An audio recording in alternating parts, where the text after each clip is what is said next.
తెలంగాణలో కొత్తగా ఏర్పడినటువంటి ప్రభుత్వం కాంగ్రెస్ సీనియర్ నేత ఉత్తమ పార్లమెంటేరియన్గా పేరు పొందినటువంటి ఎస్ జయపాల్ రెడ్డి గారి జయంతి కార్యక్రమాన్ని వర్ధంతి కార్యక్రమాన్ని అధికారికంగా నిర్వహించాలని ఒక నిర్ణయం తీసుకోవటాన్ని అందరూ ఆహ్వానించాలి.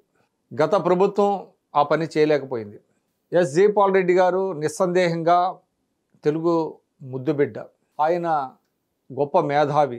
ఆయన అనేక అడ్డంకులు, అంటే ఆయనకి చిన్నతనంలోనే పోలియో రావటం, కదలలేకపోవటం అనేటువంటి ఒక అవరోధాన్ని అధిగమించి ఆయన కేంద్ర మంత్రి స్థాయికి వెళ్ళటాన్ని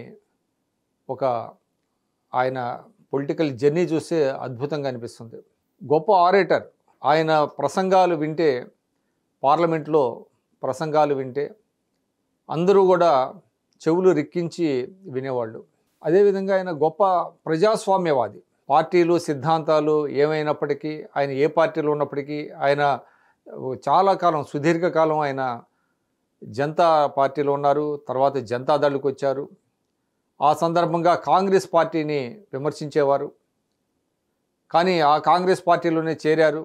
తర్వాత ఆ కాంగ్రెస్ పార్టీ 2004 నుంచి 2014 వరకు 10 ఏళ్ల పాటు కేంద్ర మంత్రిగా పనిచేశారు. ఆ సందర్భంగా తిట్టిన కాంగ్రెస్ పార్టీలోకి మీరు ఎందుకు చేరారు అని ఆయన్ని ప్రశ్నించినప్పుడు, మతపరమైనటువంటి పార్టీలను అడ్డుకోవటానికి కాంగ్రెస్ పార్టీలోకి చేరాను అని ఆయన సమాధానం ఇచ్చారు. ఆయనతో రాజకీయపరమైనటువంటి విభేదాలు ఉన్నప్పటికీ కూడా మిగతా పార్టీల వారు కూడా ఆయనంటే ఎంతో అభిమానంగా ఉండేవారు. ముఖ్యంగా తెలంగాణ ఏర్పాటులో చాలా కీలకంగా ఆయన చాలా కీలకమైనటువంటి పాత్ర పోషించారని చెప్పక తప్పదు.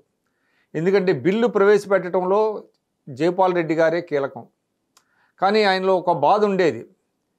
తనను, అంటే తెలంగాణ రాష్ట్ర ఏర్పాటులో కీలక పాత్ర పోషించినటువంటి తనను సరిగా గుర్తించటం లేదు అని ఆయన కొంత ఆవేదన వ్యక్తం చేసేవారు.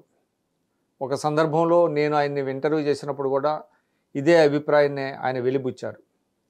అయితే ఈరోజు ఆయనకు తెలంగాణ రాష్ట్ర ప్రభుత్వం, కాంగ్రెస్ ప్రభుత్వం తగిన గుర్తింపు ఇవ్వటం, ఆయన జయంతి వర్ధంతి కార్యక్రమాలను అధికారికంగా జరపాలని నిర్ణయించడాన్ని మనం అందరం స్వాగతించాలి. ఎందుకంటే జయపాల్ రెడ్డి గారు మచ్చలేనటువంటి రాజకీయ నాయకుడు. అదేవిధంగా రాష్ట్ర అభివృద్ధిలో ఆయన చాలా కీలకంగా పరిణమించారు. ఉమ్మడి రాష్ట్రంలో ముఖ్యంగా ఆయన పట్టణాభివృద్ధి శాఖ మంత్రిగా ఉండగా JNNURMకి సంబంధించి నిధులు రప్పించడంలోనూ, అదేవిధంగా హైదరాబాద్ మెట్రో రైలుకు నిధులు అందించడంలోనూ, నిజానికి ఆ మెట్రో రైలు వచ్చిందంటే కారణం కూడా జయపాల్ రెడ్డి గారే. అట్లాగే చెప్పుకుంటూ పోతే అనేకం ఉన్నాయి ఆయన చేసినటువంటి లబ్ధి రాష్ట్రానికి సంబంధించి, అదేవిధంగా దేశానికి సంబంధించి. ముఖ్యంగా ఆయన సెక్యులరిజం మీద రాజీ లేని వైఖరి అవలంబించేవారు.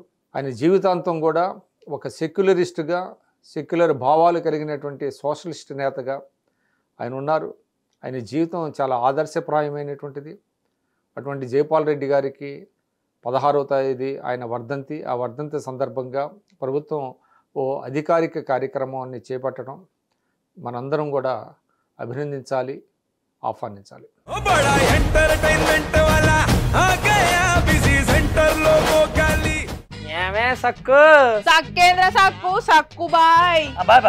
బాయేంద్ర భార్గవ్ గిరాకొచ్చే టైం ఏంది? కస్టమర్లు వస్తున్నాడు, రేటు కలిపి కస్టమర్లు వస్తున్నారు కదా, మాత్రం పొగరు ఉంటది. మరి తగ్గించేద్దాం పొగర్ని. డబ్బులు కట్టేస్తావేంటి కొంప తీసి? లేదు, కస్టమర్లు ఆపేద్దాం. పదా మరి మన బిజినెస్ స్టార్ట్ చేద్దాం.